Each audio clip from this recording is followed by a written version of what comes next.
എത്രയോ വർഷങ്ങൾ നിങ്ങൾക്കറിയാം, ഈ കഴിഞ്ഞ 5 വർഷത്തിനിടെ 7 വർഷത്തിനിടെ ഞങ്ങളുടെ 22 കുട്ടികളാണ് ഇതുപോലെ സൂയിസൈഡ് ചെയ്തത്. അതെല്ലാം ഇന്റലക്ച്വൽ കില്ലിംഗ് ആണ്. ഞങ്ങളുടെ 15 വയസ്സ് 16 വയസ്സുള്ള കുട്ടികളാണ് ഞങ്ങൾക്ക് ഏറ്റവും കൂടുതൽ നഷ്ടപ്പെട്ടത്. നിങ്ങൾക്കറിയാം, കൊല്ലം മയ്യനാട് ഹയർ സെക്കൻഡറി സ്കൂളിൽ കൊട്ടിയം പോലീസ് സ്റ്റേഷനിലെ കീഴിൽ ഞങ്ങളുടെ ഒരു കുഞ്ഞ് 10ാം ക്ലാസ്സിൽ പഠിക്കുന്ന ഒരു കുഞ്ഞ് ലിപ്സ്റ്റിക് ഇട്ടു എന്ന് പറഞ്ഞ അധ്യാപിക നിരന്തരം ടോർച്ചർ ചെയ്ത് അതിന്റെ മുഖം എടുത്ത് ഭിത്തിയിൽ ഒരച്ചു. ക്ലാസ്സിൽ കുട്ടികളൊക്കെ നോക്കി നിൽക്കുന്നിടത്ത് വൈകുന്നേരം വന്ന് അവൾക്ക് താങ്ങാൻ പറ്റുന്നില്ല, സൂയിസൈഡ് ചെയ്തു. ആ അധ്യാപികയ്ക്ക് എന്തു പറ്റി? ഒരു ചുക്കും ചെയ്യൂല. ഇവിടുത്തെ രാഷ്ട്രീയ പാർട്ടിക്കാർ, ഈ പറയുന്ന രാഷ്ട്രീയ പാർട്ടിക്കാരല്ല, ഈ പറച്ചിലേ ഉള്ളൂ. ഇവരൊന്നും കൃത്യമായിട്ട് ദളിതരെ ആദിവാസികളെ പ്രൊട്ടക്ട് ചെയ്യുന്നവരല്ല. അത് ഞങ്ങൾക്ക് ഇവരെ ആരും വിശ്വാസമല്ലേ. ഇപ്പൊ നിങ്ങൾ ഇനി എന്തെല്ലാം ഇനി ഇവിടെ കിടന്ന് തള്ളിയാലും ഞങ്ങൾക്ക് ഇപ്പോൾ ഒരു രാഷ്ട്രീയ പാർട്ടിക്കാരെ ഞങ്ങൾക്ക് തൽക്കാലം വിശ്വസിക്കാൻ നിവർത്തിയില്ല, നിർവാഹമല്ല. നിങ്ങളുടെയൊക്കെ പ്രവൃത്തി അങ്ങനെയാണ്. കഴിഞ്ഞൊരു 15 വർഷത്തെ കണക്കെടുത്ത് നോക്കി എത്ര അട്രോസിറ്റീസ് കേസുകളാണ്. എന്നിട്ട് ഏതെങ്കിലും ഒരു കേസ് ശിക്ഷിച്ചിട്ടുണ്ടോ? ഞാൻ നിങ്ങളോട് ആകപ്പാടെ അട്ടപ്പാടിയിൽ മധുവിന്റെ കേസ് ശിക്ഷിച്ചു, അതിലൊരു അട്രോസിറ്റി പോലും ഞങ്ങൾക്ക് നേരമര്യാദയ്ക്ക് ഇടാൻ പറ്റിയിട്ടില്ല.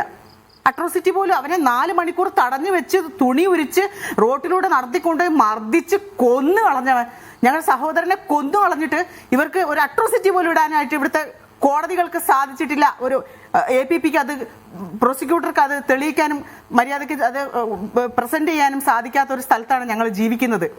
നേമത്ത് ഒരു സ്കൂളിൽ ഒരു ടീച്ചർ ഇതേപോലെ ഒരു കുട്ടിയെ ടോർച്ചർ ചെയ്ത് ഞങ്ങളുടെ ഒരു പെൺകുഞ്ഞ് ആത്മഹത്യ. ഇതെല്ലാം സാധാരണക്കാരെ വീട്ടു ജോലിക്കും തൊഴിലുറപ്പിനും പോയിട്ട് എങ്ങനെയെങ്കിലും ഞങ്ങളുടെ കുഞ്ഞുങ്ങളൊരു വെളിച്ചം കാണിക്കാനായിട്ട് പഠിപ്പിക്കുന്ന അമ്മമാര്. ഞങ്ങൾ കുഞ്ഞുങ്ങൾക്ക് ആഹാരം കൊടുത്ത്, കഷ്ടപ്പെട്ട് ആഹാരം കൊടുത്ത് വളർത്തി ഞങ്ങൾ സ്കൂളിലേക്ക് അയക്കുന്നു, ഇവര് കൊല്ലുന്നു. ഇതിന് രാഷ്ട്രീയക്കാരാണ് ഉത്തരം പറയേണ്ടത്. നിങ്ങൾ എത്ര അട്രോസിറ്റി കേസുകൾ ഇവിടെ നിങ്ങൾ ശിക്ഷിച്ചിട്ടുണ്ട്? ഏതെങ്കിലും ഒരു കേസ് നെടുമങ്ങാട് SC കോടതിയിലൊക്കെ പോയി നോക്കണം.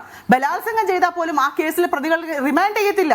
ഞങ്ങൾ പിന്നെയും 10-30,000 രൂപ മുടക്കി ഹൈക്കോടതി പോയി അവിടുന്നാണ് റിമാൻഡ് ചെയ്യിക്കുന്നത്. എത്ര ഞങ്ങൾ ഇങ്ങനെ ഓടും? ഈ കൂലിപ്പണിക്ക് പോകുന്നവർ എത്ര ഇങ്ങനെ ഓടും? അതുകൊണ്ട് ഇവിടുത്തെ രാഷ്ട്രീയക്കാർ, ഇവിടുത്തെ കോടതി സിസ്റ്റത്തെയും ഞങ്ങൾക്ക് ഒട്ടും ഇപ്പം അങ്ങനെ ഞങ്ങൾക്ക് അളക്കാൻ തോന്നുന്നില്ല. ജാതി ബോധം എന്ന് പറയുന്നത് ഇത് അവർക്ക് തിരിച്ച് ആ പെയിൻ കിട്ടാത്തതുകൊണ്ടാണ്. ഇപ്പൊ ഞങ്ങളുടെ നിതിനെ ഇന്ന് കൊന്നു, തിരിച്ച് ഞങ്ങൾ ഇന്ന് ആൾക്കാരെ കൂട്ടി അവിടെ പോയി അവരെ വീട്ടിൽ പോയിരുന്നെങ്കിൽ, ഈ വേദന അവരും അറിഞ്ഞിരുന്നെങ്കിൽ ഇനിയൊരു കൊല ഇവിടെ നടക്കൂല. ഇതേ ഞങ്ങൾക്ക് നിവർത്തിയുള്ളൂ. ഇനി വേറെ ആര്, ഏത് നിയമം? ഞങ്ങൾ എത്ര പേര് മരിച്ചു, ഞങ്ങളുടെ എത്ര കുഞ്ഞുങ്ങൾ മരിച്ചു. എനിക്കും മകനുണ്ട്. ഞാൻ പറ്റുമെങ്കിൽ ഞാൻ സ്കൂളിൽ പോകണ്ടെന്നേ പറയുള്ളൂ, വീട്ടിലിരുന്ന് പഠിക്കാനേ ഞാൻ പറയുള്ളൂ. എനിക്ക് പേടിയാണ്. അത്രയും ഞങ്ങളെ കുഞ്ഞുങ്ങളെ ബൗദ്ധികമായിട്ട് തകർക്കാനുള്ള ഒരു സംവിധാനം ഇവിടെ ഉണ്ട്. അതുകൊണ്ടാണ് ഈ സ്കൂളുകളിലൊക്കെ 22 കൊല നടന്നിട്ട് ഒരു അധ്യാപകൻ, ഈ പറയുന്ന രാഷ്ട്രീയ സംഘടനകൾ, അവരുടെ അധ്യാപക സംഘടനകൾ, ഇവരെല്ലാം ഒറ്റക്കെട്ടാണ്. ഏത് രാഷ്ട്രീയ പാർട്ടിയായാലും. ഇപ്പൊ നിങ്ങൾ നോക്കിക്കോ, അഞ്ചരക്കണ്ടി ആ മെഡിക്കൽ കോളേജിന് അവർക്ക് ലൈസൻസ് ഉണ്ടോ? അവർക്ക് അവരുടെ എല്ലാ പേപ്പർ വർക്കും സുപ്രീം കോടതി വരെ എത്തിയിട്ടുള്ള ഇതാണ്. അവർക്ക് BDS ഒരു കോഴ്സ് മാത്രമേ ഉള്ളൂ. ഈ സ്ഥാപനം നിലനിർത്താനായിരിക്കും ഇനി അടുത്ത ശ്രമം. ഇവിടുത്തെ രാഷ്ട്രീയ പാർട്ടിക്കാരെല്ലാം ചാക്കിടും, അവർ ആ സ്ഥാപനം അവിടെ നിലനിർത്തുകയും ചെയ്യും. ഞങ്ങൾ ഇതിന്റെ ലൈസൻസ് റദ്ദാക്കാൻ ഞങ്ങൾ പോയി കഴിഞ്ഞാൽ നടക്കുമോ? ഞങ്ങളോട് ഏത് രാഷ്ട്രീയ പാർട്ടികൾ ഈ ചർച്ചയ്ക്കൊക്കെ വന്നിരുന്നിട്ട് ഈ പറച്ചിലുള്ളൂ. അല്ലാതെ ഇവരാരും വന്ന് ഞങ്ങളെ അങ്ങനെ ഒന്നും സപ്പോർട്ട് ചെയ്യത്തില്ല. ചെയ്തിരുന്നെങ്കിൽ ഇവിടുത്തെ ഇപ്പോഴും കെട്ടിക്കിടക്കുവാണ് കേസുകൾ. എത്ര 5000-ഓളം കേസുകൾ കോടതികളിൽ കെട്ടിക്കിടക്കുവാണ് ശിക്ഷിക്കാതെ. ഇപ്പൊ ഈ ലാസ്റ്റ് 5 വർഷത്തെ കണക്ക് മാത്രം എടുത്താല്